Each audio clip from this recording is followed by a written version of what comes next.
You're listening to the Talking Headways Podcast Network. This is Talking Headways, a weekly podcast about sustainable transportation and urban design. I'm Jeff Wood. This week we're joined by the head of Zipcar, Angelo Adams. We talk about how Zipcar gets parking spaces, how they find customers, the benefits of car sharing, and how the company's biggest competitor is car ownership. Stay with us.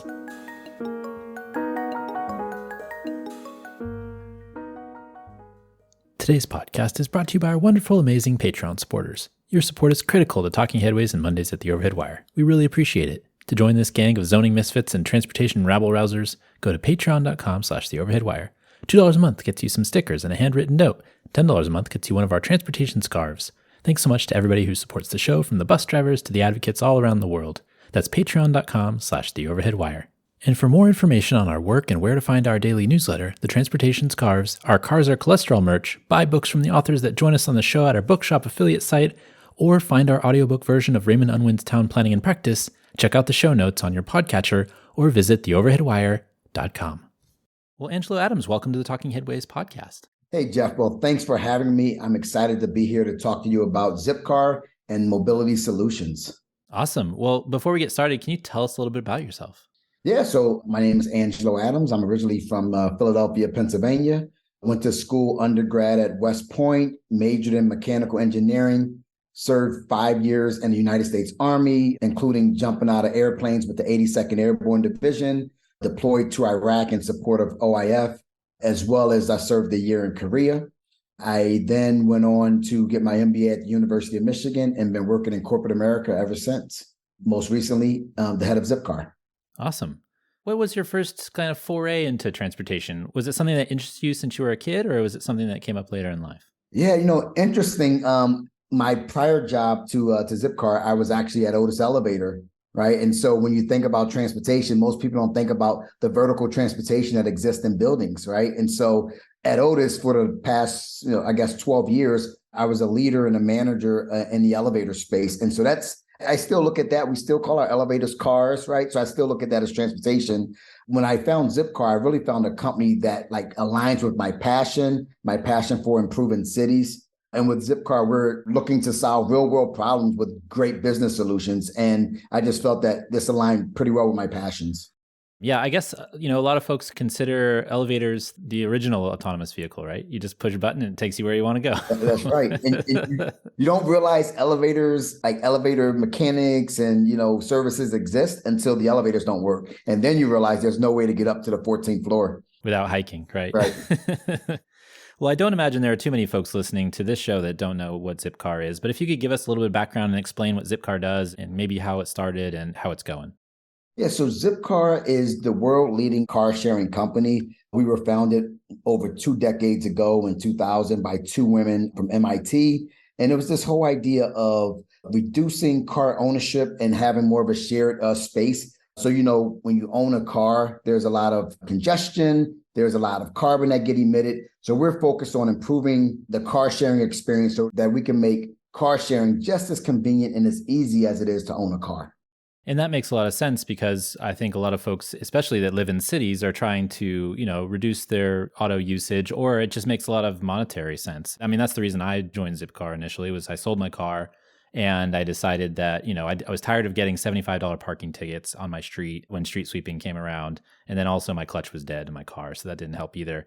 But, it was just easy to make that transition with an option like Zipcar available. I wonder how much that kind of drives people to take up a car sharing position rather than, say, maybe owning a car. Yeah, Jeff, when I think about the price of car ownership today as it stands, our mission is much more important than it's ever been. But when you have car loans are at an all-time high with the interest rate and also the price of used cars. I think the last article I read, the price of cars had increased like $10,000 since the pandemic, right? And then you have parking, to your point, the $75 ticket, that's on top of, if you have to live in the city, that's $500 a month to pay for parking. Then you have insurance. And 9 times out of 10, about 90% of the time, when you own a car, it's sitting. right? And it's not getting used, but you still have that expense. So our company is to provide an affordable option. We want it to be convenient, and we want you to have access to the car without the hassle of the maintenance and the car ownership. We want you to be able to treat our cars and to get a car just as easy as it was as if it were yours, right? So you join, you book, and you drive. That's our business model. I also wanted to ask you kind of, what geography Zipcar works best? Is it work best in cities? Is it work best next to multifamily buildings? Can you use it in rural areas? I'm curious what the geography is that works best for a shared car system. Yeah, our geography is where we have condensed communities, right? So our prime locations are inner cities. So you think about DC, Chicago, New York, San Francisco, all of those are some of our top cities. And when you think about colleges and universities, we're on colleges and university campuses, again, condensed environments. The last area where we target is we're doing some B2B work. So where you have, hubs of a campus, almost like a college campus of a business. We've done a ton of work in the B2B space as well. That makes a lot of sense. New York just announced that they were adding more car sharing spaces around the city, and many of those are going to Zipcars. How does that process work for choosing a space where you would allocate a vehicle or working with the city to figure out which spaces are the best ones for putting cars? Yeah, so we have a great actually public partners, sort of a team that goes out and talks to towns and communities, getting ideas on where these vehicles should be placed. And then we have a proprietary sort of a model where we can look and say, okay, here's where we're seeing demand, right? Because sometimes we see demand being searched, even though we may not have vehicles in that area. So we have a model that says, okay, based on the demand and based on where the partners would like the vehicles, here's the optimal ideal place for us to position that vehicle. And so we've worked with, in the sense of New York, right? We worked with these partners to identify the spaces, the areas, and then also the vehicles that we put in those locations. And it was a back and forth. We've asked for a lot more spaces in certain areas, right? And if you look at areas that are underserved, right, we have a higher percentage of our vehicles in underserved areas than the actual city. Like it was the minimum baseline is like you have to have 25%. Well, in areas like in New York, we have a much higher percentage of our vehicles in underserved communities. Do you all pay fees for those spaces, for those spots? Yeah, we do. We pay fees for those spaces as well as any ones obviously that's parked in the garages. Is it typically more than like a garage space, or is it just the regular kind of fee that would come with parking in a garage that somebody would pay if they were like a monthly parker or whatever? No, it's typically at a reduced rate, which will allow us to, better serve the underserved communities. Not only that, but we also oftentimes, particularly with NYCHA and some of the other areas, that's the New York City Housing Authority, working with the local governments, we actually provide a discounted membership to some of those communities as well. So the reduced parking expense allows us to better serve them, also provide reduced pricing to our members. Are there safety considerations when you're considering spaces, lighting, location, surrounding businesses, those types of things? Yeah, those are all in play, right? We look at that and we work with the local community in the sense of the New York City partnership deal. We had our team at night go into the local, I believe there was town meetings, discussions, and they would discuss that. So yeah, we look at safety, we look at how to best market, where to put signs, and what are the best locations in order to keep our vehicles safe as well as the riding public. So as I mentioned, I sold my car in 2010 and I got a Zipcar membership in 2011. And I know you just joined last year, but I'm wondering if you could kind of tell us a little bit how the company's changed over the last 20 years or so, even last decade. Yeah, it's interesting. I think the company's changed a lot. It's actually changed a lot since I've been here. So I would say at first it wasn't as technical, right? There was, I believe, and this is just from my understanding, is that there was no automatic way to remotely unlock and lock the door. The key would be positioned on the car originally, and it was a lockbox. And you would go to the lockbox, and that's how you would get the key to the car. Well, over time, that's changed. And now you can actually join from your app, and then we run a license check from your app. You can book it right from your app, and you can drive. So in the course of, the last 2 decades, we went from a lockbox, right, to more somewhere where it's almost self-serve and you can do it immediately. So that's one area in which we've changed. The second area is that we went from being a small, maybe mom and pop shop to we were an IPO. And then we were bought out by Avis Budget Group, right? And so since we've been bought out by Avis Budget Group, it's allowed us to have a ton of efficiencies. They purchased us, I think, back in 2015, all right? And if you think about Avis, they have this conglomerate. They buy hundreds of thousands of cars every year, right? And so we can get cars at a much more reduced discounts than we would be able to if we were an independent company, right? And then also Avis is an expert in like fleet management, right? So it brings us scale, it brings us efficiency and fleet management. And so I think that's on the operations side, that's helped us become a better operations company. And then two more areas. The next area would be how we service our members. So we've gotten much smarter. I think you would, within the last 12 months, you would see now that you can take pictures from your app of the cars, right? Which will allow us to identify and attribute damages, when damages happen, also cleanliness. And so we can hold members accountable. Over the last year, we've kicked off 10,000 members off our platform that were just not good members, right? And so we're making our platform better for members. Oh, yeah. That's a lot of people. That's a lot of people to kick off the platform. I'm wondering what were their transgressions? Yeah, so there's really three basic key rules that we ask of all of our members, right? The first is that you return the cars back on time. If you don't return your car back on time, it has a domino effect for how other members, like what do we have to do behind the scenes to ensure we satisfy other member reservations, right? So we got to find new cars. We have to make sure the other member has access to a new car. And sometimes, it could be a distance away. So returning the car back on time is one of our core rules that we hold people accountable to. The second rule is keeping the car clean, whether it's inside, outside, whether it's smells, right? We ask that our members keep our cars clean. And before every trip, we ask you to take a photo on the inside and outside of every ride. That way, if it didn't happen on your ride, right, we can attribute it back to the damage to where it belongs, or if the car wasn't returned clean. And then the third piece is fuel up, right? So we ask that if the tank is below a quarter of a tank, we have a gas card that's usually kept in a visor. We ask you to fuel the car up if it's below a quarter of a tank. So those are the three simple rules. And, in the past, we didn't have the resources to really hold people accountable to the rules. And so what you saw is that, you had these rules, but there was really no way to enforce them. Over the last 12 months since I've been here, we've been enforcing the rules. We've changed our platform so that we can hold more people accountable. And as a result, we've at least 10,000 fewer people on the platform, but the platform is better for the members who are still around. I appreciate that because as a member, I run into a lot of these things, and I've been guilty of bringing a car back late. I think these things are probably being learned or at least fixed over time, but there's a lot of those types of like small issues I imagine you've been dealing with as well. Yeah, I mean, for the safety of our members and our vehicles, right? It's a $40,000 asset on average in many cases.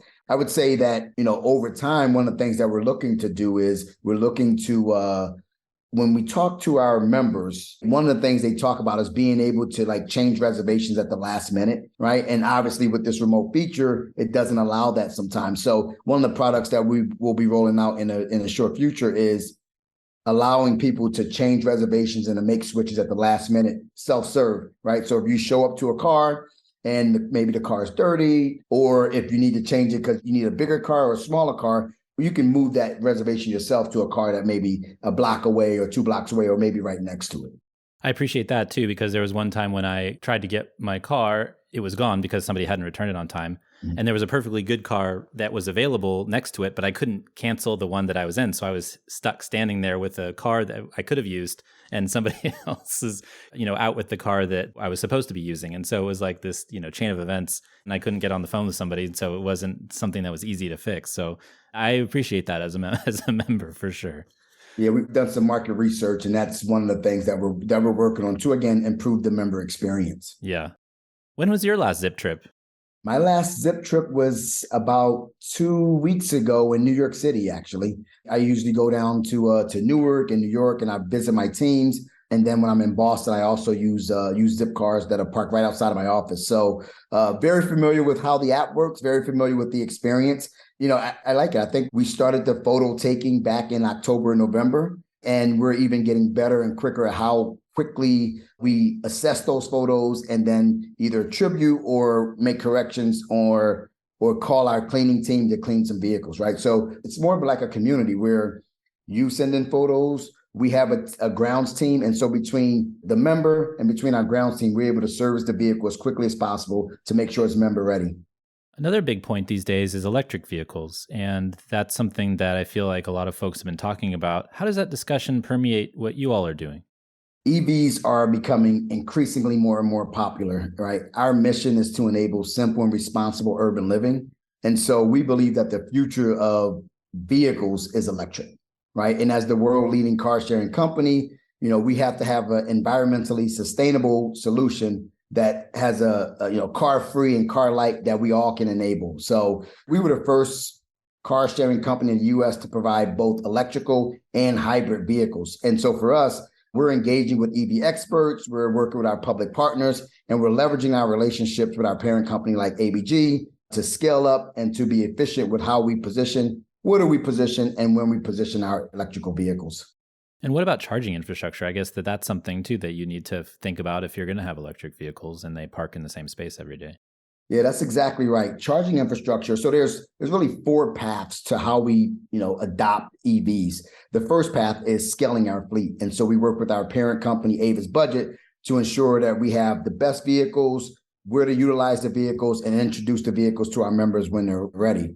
The second is really electrifying our city partnerships, right? To accelerate the partnership. There's a lot of federal grants and money being poured into the infrastructure, right? And getting those dedicated charging stations is really a partnership between us, the cities, and the federal government so that we can ensure that we have the infrastructure.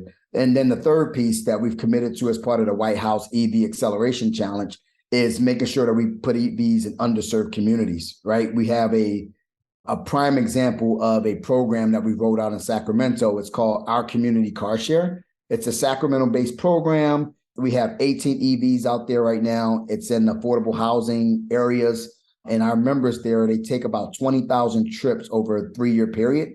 And we service about 125 members in that area, right? So we're using that as a model to really roll out. We recently received a grant out of New Jersey for $1.8 million. And we've modeled that grant and what we're going to do in New Jersey after our community car share in Sacramento.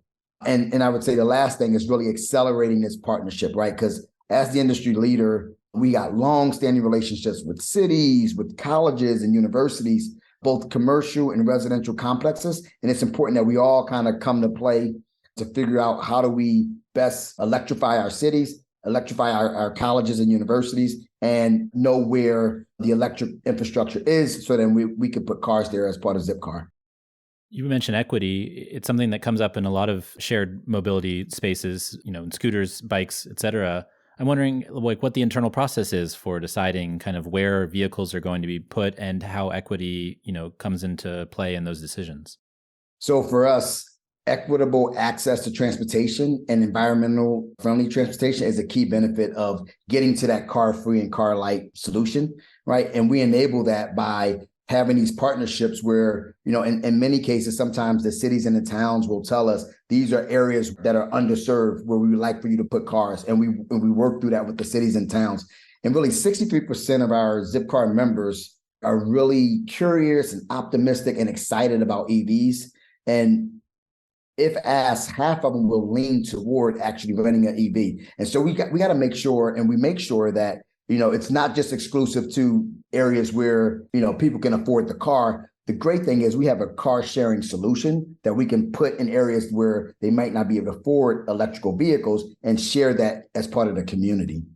How do you attract new customers? And I'm wondering also about kind of what happened when Uber and Lyft came onto the scene in terms of, people going car light and then saying, oh, well, a point to point is better than say, point back to the same point.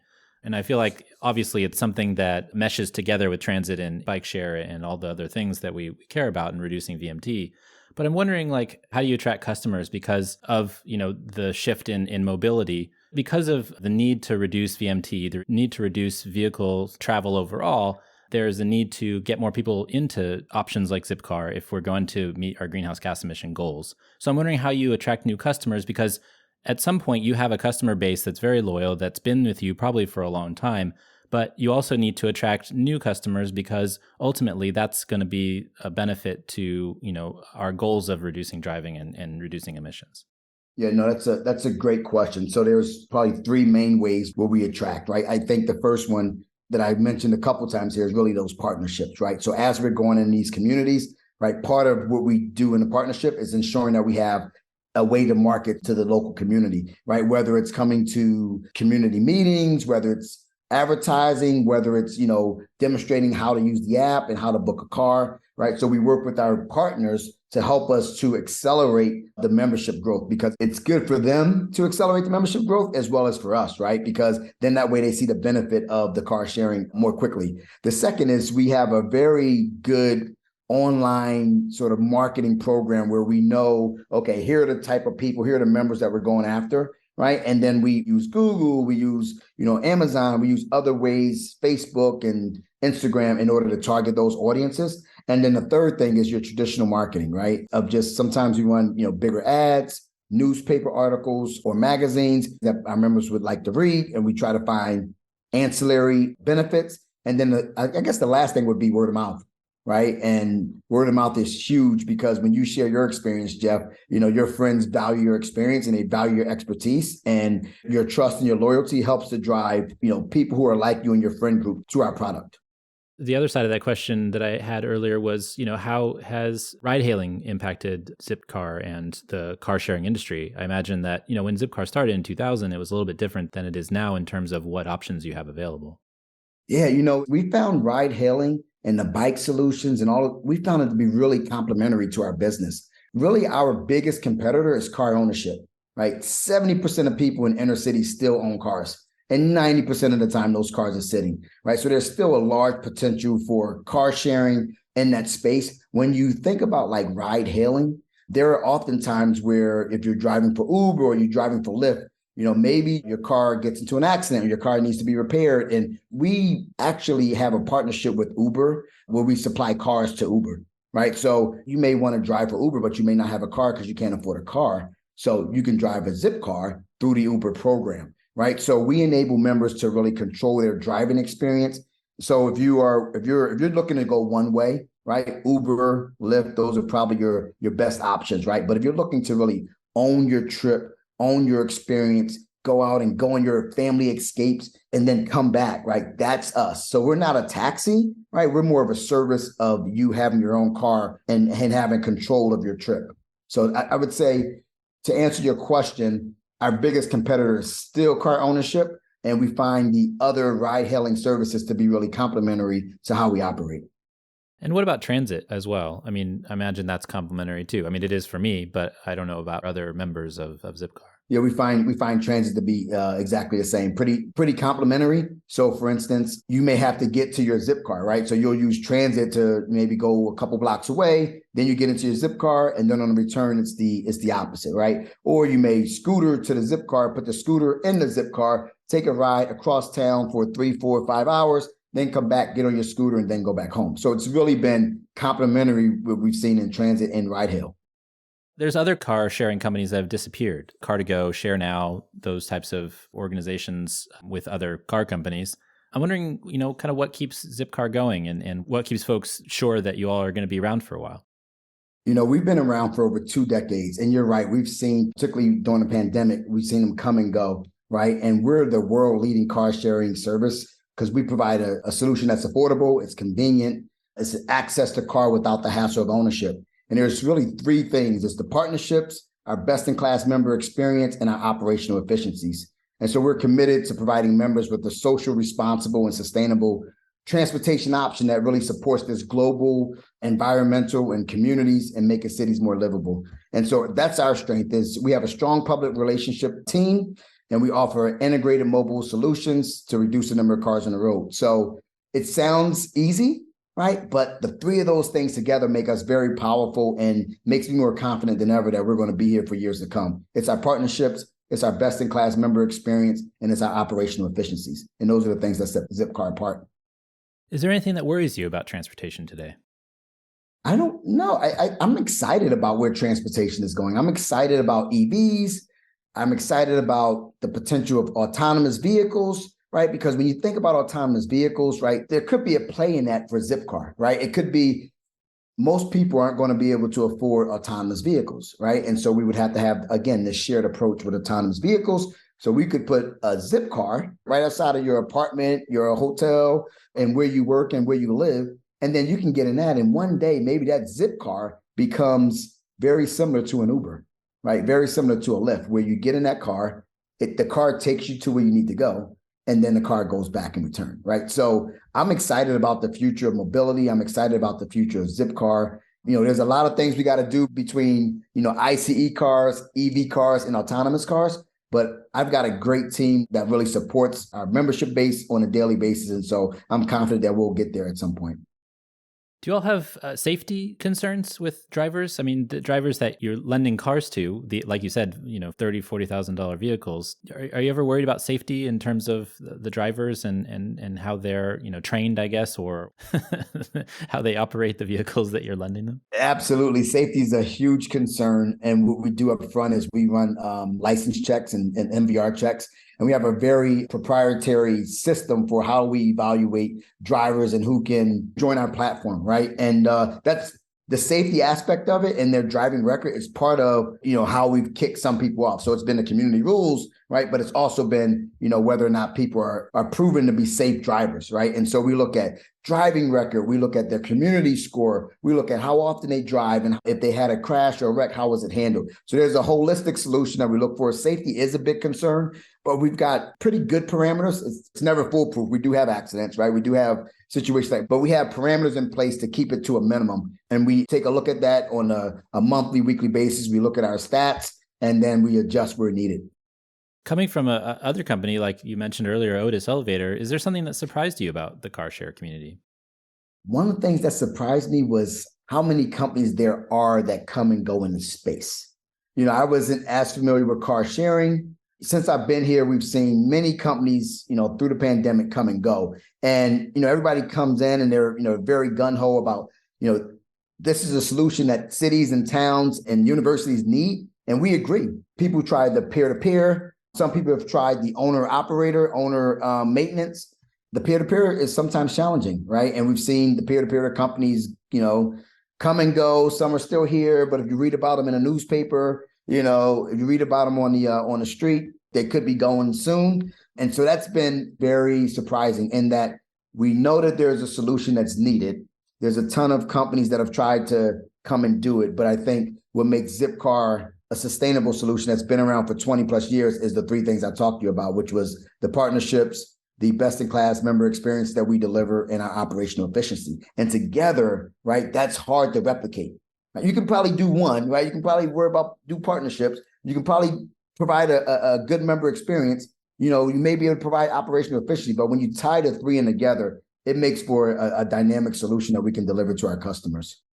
It is really interesting, kind of the turnover of companies that are trying to get into mobility space. And it's not just through the pandemic, it was even before that. I mean, it feels like, everybody comes in, they have a bunch of money from venture capital and they want to do this big thing, and then they subsidize it. And then once it goes to, what transportation actually costs, it disappears like, like a flame losing its gasoline. It's really fascinating to watch, especially as I've been watching this since 2005 or so, transportation policy and what's going on. So, everybody feels like they have a solution and then it disappears after a couple of years. And it's frustrating, I think, for cities to try to keep up with all of the regulations and rules they need to write for new companies and things like that. And I think there's a lot of folks who think innovation is the way forward, but it might be as simple as kind of following the rules that we've followed in the past, which is make cities where people are closer to each other, give people options like transit and even car share, and just build livable communities. And I think that's part of this 15-minute city movement, which has got a lot of obviously kind of crazy press and conspiracy theories. But, I think it's interesting from that perspective too. And I was interested to hear you say that kind of the change and how many companies come and go. And I feel, sometimes I feel the same with podcasts. we've been around since 2013 and we've seen many podcasts come and go, but, just being consistent, I think is the best way to go. Yeah, it's important that you deliver a consistent solution, whatever that solution is, and that you're solving real world problems, right? If you got enough money, you can buy a platform, right? We're going to give you the world's greatest platform, whatever that platform is, for your technology base. But I think what really makes it difficult is the operations, right? If you are operating peer-to-peer, you rely on the car owners, right, who are going to rent their cars out through your platform to be responsible for the car, be responsible for any maintenance that needs to happen, right? And so that solution has its own set of challenges. And then you have sort of the owner if the company owns the vehicles and maintains the vehicles, right? Without the right operational efficiencies in place, the right people at the right place, being able to communicate to one another for when cars need to be repaired and having partners, like that's the tough part, right? That is the part that's the secret sauce. And that's what keeps us around for a long time is being able to get vehicles at, I would say, a lower price than average because we've got this big holding company, ABG, that we're a part of, right? And so we get our vehicles at a discount because they buy hundreds of thousands of vehicles. So we're able to get them cheaper. Then we have partnerships where we can get, reduced parking, sometimes free parking. Same thing with charging spaces, as we see those start to develop. And then the last piece is providing a member experience that keep members coming back over and over and over again. It sounds easy, but it's tough to do, especially on the operation side. Have you all done any research on the economic benefits of reducing car ownership through car sharing or emissions reductions through your work? So we've done research on emissions for sure. And for each member, about 1 ton of carbon emissions get reduced every year per member. The second thing is when you talk about like the finances, right? I don't know if we've done any research, but what I can tell you is that on average, when you have a Zipcar membership and you don't have a car, it's probably saving you on average $800 to $1,000 every month, depending upon where you live, because you don't have to pay for parking. You don't have to pay for maintenance. You don't have to pay for gas. You don't have to pay for insurance, right? So all of those costs start to add up. And with interest rates at an all-time high and vehicle costs at an all-time high, I'm probably low on the savings front of the 800 to 1,000. It's probably even more than that now. So that's more of a me search than a research. But I would say that the cost savings are plentiful. It's crazy. I mean, you mentioned that number, that $10,000 for over the last 3 years. Cars have gone from what, $30,000 to $40,000 or something like that. Yeah. Over the last couple of years, and I feel like that's. I mean, it's good for us in terms great of. for you. It's great, Jeff. Yeah. It doesn't matter to me because I take the bus and ride the trains. But I'm living here in San Francisco, in places where you need your car. I think that might be a little bit hard on some folks who need something to get around because they don't have access to good transportation or a good urban form. So it's pretty crazy, those numbers that have been going up. And I'm not sure whether electric cars are going to help or not. I think a lot of these companies are actually jacking up their prices so that they can get more overhead, so they can spend more money on research because of this coming electric car, changeover it's staring us in the face. Yeah, from what I'm seeing, the price of electric cars on average are higher than your ICE cars. The parking, right? If you're parking and you're charging up, you're going to have to, pay a price. I have an EV. And so depending upon where I am, I might have to go into a parking lot, pay $20 to go into a parking lot to then, charge my car, right? So that adds a whole nother expense. So yeah, it'll be interesting to see how things develop. But I believe that the car sharing community is going to get bigger and bigger over time because people are going to, it's insane. If your car is sitting for 90% of the time and then you're paying, $1,000 to $1,500 a month to have that vehicle in inner cities, then it's almost like, why would you ever want to do that, right? Why would you ever want to pay that amount to have your car sit for 90% of the time? What are you most excited about? I'm excited about EVs. I'll be honest with you. It's, there's a roadmap, to get there. We got 2030 is, I think California has a law in place that vehicles sold in California has got to be completely EV by 2030. I've been on conversations with our UK team. UK has their entire flex fleet, which is one way, is all EVs. And so we're getting learnings there. We're excited about that. On a technology front, we are improving our technology. We've reinvented our entire platform, right, to provide that better member experience, allowing members to easily find cars, to book it. And then we're making a ton of fleet improvements, right, through adjusting our fleet, as we see the need for demand, we're adjusting our fleet there, eliminating vehicles from areas where they're not being used. And over the pandemic, it was hard to get cars, right? So we held on to some cars that now we can get rid of. So we're bringing in better cars to better service our members. And we're improving our community, right? Our member experience by reinforcing the rules and ensuring that we also provide IT solutions that our members are asking for and making our product better. So those are the things that excite me about where we are in the car sharing space. And I see it just getting better over time. Awesome. Where can folks find more information about Zipcar? To find more information about Zipcar, go to www.zipcar.com. We're on LinkedIn, we're on Instagram, we're on Twitter. So please join us. I'm excited. Thank you for having me here, Jeff, and look forward to getting more members as part of the conversation that you and I have had. Awesome. Well, Angelo, thanks for joining us. We really appreciate your time. All right, Jeff. Thank you. Have a great one.